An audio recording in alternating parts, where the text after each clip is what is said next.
Hashtag strategy. This is something that comes up a lot in my coaching. I've created this wonderful post, I've written it, it's really how I want it to be and I'm really proud. And I put it on there and I hashtag and I don't know what I'm doing. And that's normal.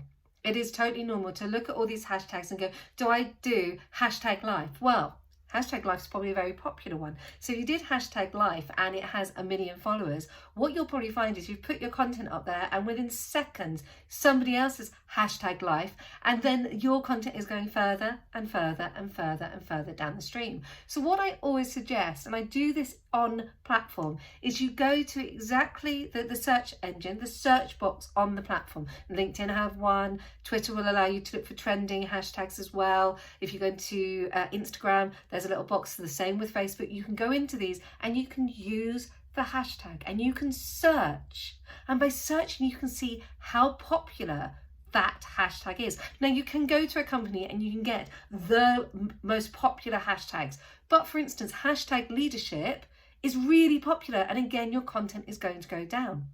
Hashtag public speaking, again popular, it's going to, your content is going to go further and further and further down the stream. So you want to be targeted with it. So for instance, if I've got a guest on the Wise Why and they are a leadership coach, I will use hashtag leadership development. And the reason for it is not so many people on the hashtag, not so many people using it. Well, actually there's lots of people watching it, but not so many people using it. And that will mean that my content will stay up high. Recently I used change management for one of the episodes, and that actually got the client a job because I tagged strategically. So what I'm suggesting, if you're a new business, 20, 30, 40,000 followers, go up to 500,000 if you want to, but remember, the more people that are using that hashtag, the more your content won't be seen.